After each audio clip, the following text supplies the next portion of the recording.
What's going on, everyone? Rob here with Archaeal Outdoors. Just doing a quick video today explaining to you my spinning reel setup. So this is a Daiwa Tatula. This is the LT, the light tough, and this is the bigger spool they have, and that I think it's a ZXH or CXH. So I was running a heavier fluoro on this for most of the season so far. I was running straight fluoro on it, which I usually don't do on my spinning reel. I was running straight fluoro 10-pound test on it, and I didn't love the performance of it. Didn't love the performance of the fluoro alone on the spinning reel. So I'm going back to my traditional way of running the spinning reel, which is I use a light braid and a high vis braid. So I got some Seaguar Smackdown braid in the 15-pound. I'm gonna put on here first, fill the spool up pretty much, and then show you how I tie my leader on. So stay with me.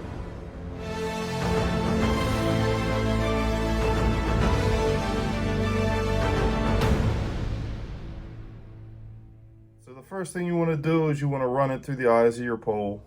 I know it's hard to see. And then you want to tie some kind of connecting knot to the reel. So I just tied a overhand square knot. Whatever knot you want to tie to the reel, whatever knot you tie, just tie a good knot. It doesn't matter about the profile or anything of this knot on the reel. Just make sure it's gonna hold. And then you wanna trim your tag end down as such. And then you just wanna keep some tension on the line and reel. Fill that spool up nice and full.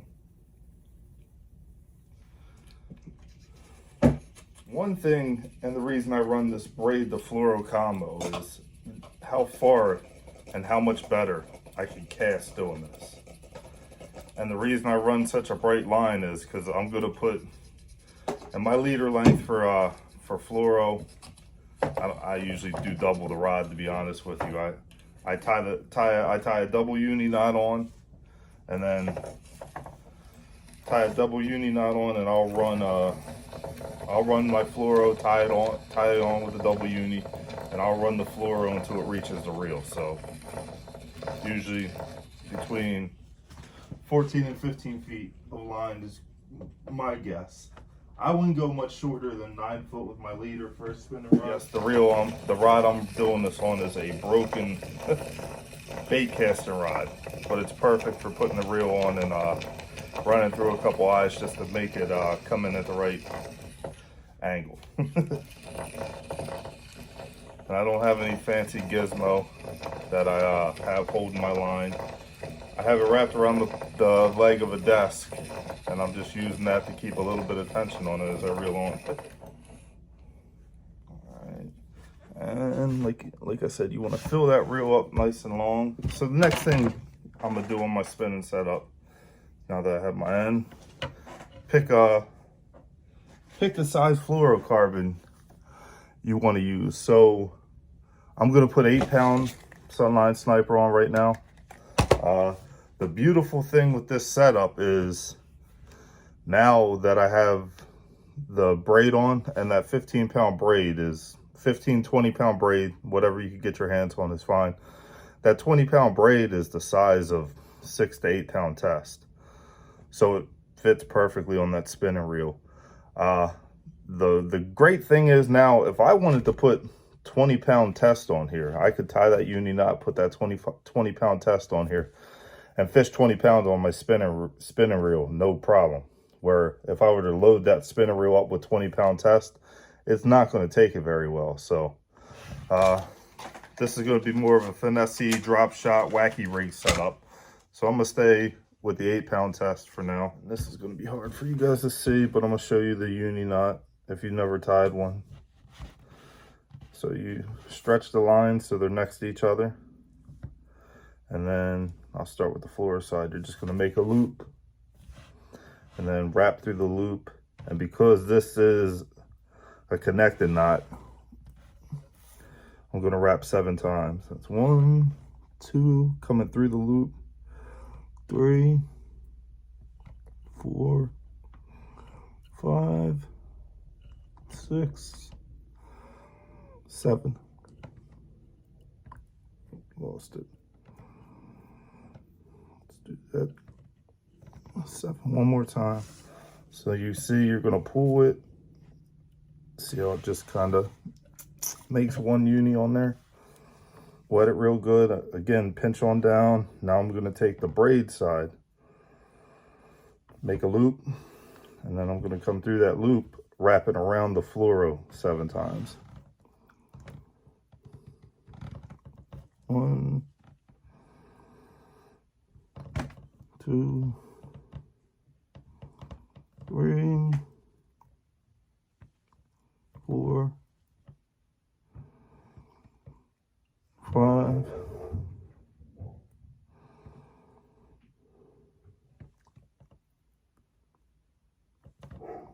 6, and 7. Again, you're gonna pull the 1 knot tight, making a nice little, so now you got both of them on here, and I know that's hard to see. So what you're gonna do now is grab the ends, wet between the 2 knots, and pull them tight till they both meet. And that's your double uni. So you just trim your tag ends.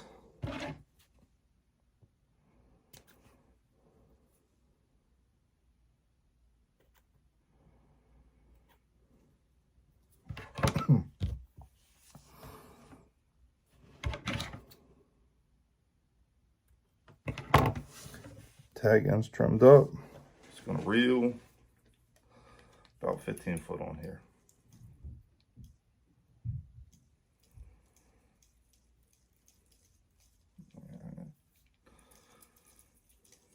That'll do.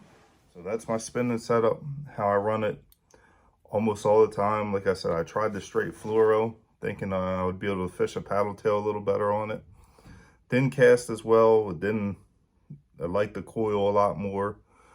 So with that said, I'm switching back on this one anyway, because the other ones were already braid the fluoro with that braid the fluoro.